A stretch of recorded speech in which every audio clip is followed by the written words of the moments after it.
Freedom వేరుశనగ నూనెతో వంటింటి ఊరగాయలకు మన ఊరి రుచిని తెచ్చేద్దాం. ఆంధ్రప్రదేశ్ రాజధాని అమరావతి నిర్మాణానికి సంబంధించి పనులు శరవేగంగా, నిర్ణయాలు అంతే వేగంగా తీసుకున్నటువంటి పరిస్థితులు ఇప్పటివరకు మనం చూస్తున్నాం. ముఖ్యంగా అమరావతిలో నిర్మాణాలు చేపట్టేటువంటి క్రమంలో ఏపీసీఆర్డీఏ పేరు ఎక్కువగా వినిపిస్తుంది. అయితే ఏపీసీఆర్డీఏతో పాటు ఇప్పుడు అమరావతి డెవలప్మెంట్ కార్పొరేషన్ కూడా యాక్టివేట్ అయింది. అసలు అమరావతి డెవలప్మెంట్ కార్పొరేషన్ ఏంటి? వాస్తవానికి అమరావతిలో జరుగుతున్నటువంటి అన్ని పనుల్ని మనం 3 దశలుగా, 3 విభాగాలుగా మనం చూడాల్సినటువంటి పరిస్థితి ఉంటుంది. ఏపీసీఆర్డీఏ అంటే మొత్తం రాజధాని ప్రాంత అభివృద్ధికి సంబంధించినటువంటి ప్రణాళిక మొత్తం చూస్తుంది. ఏపీసీఆర్డీఏ విజయవాడ నగరం డెవలప్మెంట్తో సహా దాని పరిధిలోకి వస్తుంది. ఎందుకంటే సిఆర్డీఏ అనేది ఒక పెద్ద హెచ్ఎండిఏ స్థాయిలో, హైదరాబాద్తో పోల్చి చూసినప్పుడు హైదరాబాద్ మెట్రోపాలిటన్ డెవలప్మెంట్ అథారిటీ ఎలా కనిపిస్తుందో ఆ స్థాయిలో ఉండేటువంటి వ్యవస్థ. అయితే అమరావతి డెవలప్మెంట్ కార్పొరేషన్ ముఖ్యంగా అమరావతి రాజధాని కోర్ క్యాపిటల్ ఏరియా పైన మాత్రమే దృష్టి పెడుతుంది. ఈ నేపథ్యంలో ఒకసారి మనం చూద్దాం అమరావతి కోర్ క్యాపిటల్ ఏరియా పరిధి ఎంతవరకు ఉంటుంది, ఎలా ఉంటుంది. ఇప్పుడు రకరకాల నగరాలు, అనేక 9 నగరాలు ఇక్కడ కనిపిస్తాయి అనేటువంటి చర్చ జరుగుతున్నటువంటి నేపథ్యంలో అమరావతిలో ఉండేటువంటి 9 నగరాల్లో అడ్మినిస్ట్రేటివ్ క్యాపిటల్గా చెప్పినటువంటి ఇదే సీడ్ క్యాపిటల్ ఏరియా. అంటే సీడ్ క్యాపిటల్ ఏరియా అనేటువంటి మాట అంటే ఇదే కోర్ క్యాపిటల్ ఏరియా. మరి ఒక భాషలో చెప్పాలంటే రాజధాని నగర ప్రదేశం కింద మనం దీన్ని చూస్తాం. ఈ ప్రదేశంలో జరిగేటువంటి నిర్మాణాల ప్రక్రియ మొత్తాన్ని కూడా అమరావతి డెవలప్మెంట్ కార్పొరేషన్, ముఖ్యంగా మౌలిక వసతుల కల్పన బాధ్యతని అమరావతి డెవలప్మెంట్ కార్పొరేషన్ తీసుకుంటుంది. నగరానికి సంబంధించి బ్యూటిఫికేషన్ అంటే రహదారుల అభివృద్ధిలో భాగస్వామి కావడం, రహదారుల పక్కన చేసేటువంటి డెవలప్మెంట్ పైన దృష్టి పెట్టడం, అలానే నగరంలో ఉద్యానవనాల దగ్గర నుంచి ఇతర కార్యక్రమాలన్నిటి అభివృద్ధి బాధ్యతని కూడా ఈ సంస్థే తీసుకుంటుంది. అలానే ఇన్ఫ్రాస్ట్రక్చర్ డెవలప్మెంట్ అంటే రహదారులతో పాటు వాటర్ మేనేజ్మెంట్, వరద నీటి నిర్వహణ తదితర అంశాలన్నిటినీ కూడా అమరావతి డెవలప్మెంట్ కార్పొరేషన్ పరిధిలోనే చూస్తారు. సో ఏపీసీఆర్డీఏ అనేది ఒక పెద్ద విభాగం అయితే అందులో కొంత ప్రాంతానికి, ముఖ్యంగా 9 నగరాల బాధ్యత సిఆర్డీఏ మొత్తం చూస్తే కోర్ క్యాపిటల్ ఏరియా నిర్వహణ బాధ్యతని ప్రధానంగా ఫోకస్ పెట్టేది Amaravati development corporation. So Amaravati development corporation కొన్ని నిర్ణయాలను ప్రస్తుతం తీసుకుని అమలు చేసేటువంటి ప్రయత్నం చేస్తుంది. ఇక్కడ ముఖ్యంగా కొన్ని ప్యాకేజీల కింద దీన్ని విడగొట్టారు.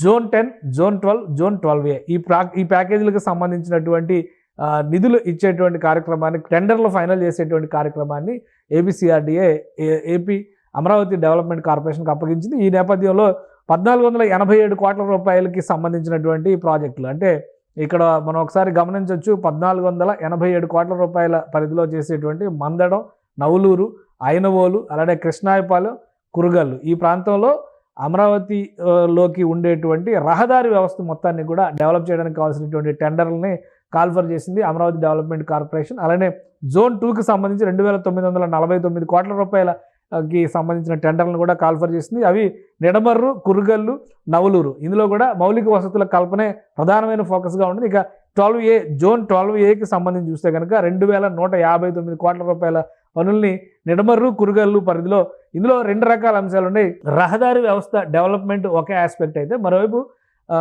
ఫ్లడ్ వాటర్ మేనేజ్మెంట్, వరద నీటి నిర్వహణ అనేది చాలా ముఖ్యమైనటువంటి అంశంగా అమరావతి ప్రాంతంలో, ఎందుకంటే ఫ్యూచరిస్టిక్ సిటీగా ప్లాన్ చేస్తున్నటువంటి నేపథ్యంలో అమరావతి పరిధిలో అసలు డ్రైనేజ్ వ్యవస్థ లేదు.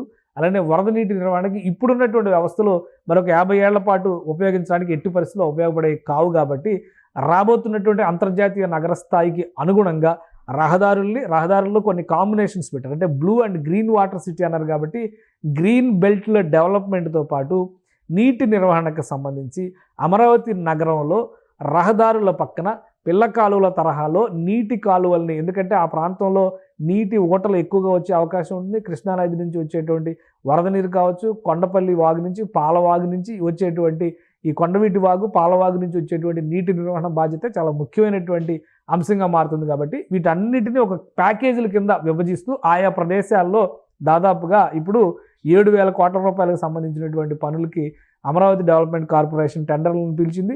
వీటన్నిటిని ఫైనల్ చేసిన తర్వాత పనులు ఆయా జోన్ల వారీగా పనులు మొదలు పెడతారు. అంటే అమరావతి నగరానికి సంబంధించి ప్రతి పనిని కూడా మాస్టర్ ప్లాన్లోనే ప్యాకేజ్ రూపంలో విభజించారు. ఆ విభజించినటువంటి ప్యాకేజీలన్నీ ఒక్కొక్కటిగా టెండర్స్ కాల్ చేయడం, టెండర్స్ ద్వారా కాంట్రాక్ట్ సంస్థలకు అలాట్ చేయడం, ఆ పనులకి కూడా గడువు విధించడం, గడువులోగా పూర్తయ్యే విధంగా చర్యలు తీసుకోవడం. ఇది Amaravati development corporation seed capital ఏరియాలో ఉన్నటువంటి పనులపైన చేస్తున్నటువంటి ఫోకస్. ఇక సిఆర్డీఏ పరిధిలో ఉన్నటువంటి అతిపెద్ద మాస్టర్ ప్లాన్ పరిధిలో, సిఆర్డీఏ పరిధిలో వస్తున్నటువంటి వ్యవహారాలన్నింటినీ కూడా ఏపీసీఆర్డీఏ ఫోకస్ చేస్తుంది.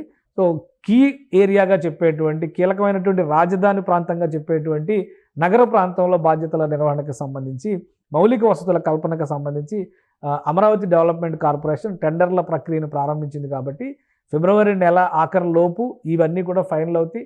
Internal road system development, internal water management, internal drainage system development పైన కూడా ఫోకస్ పెట్టడానికి ఇంకా మరికొన్ని టెండర్స్ పిలవాల్సి ఉంటుంది.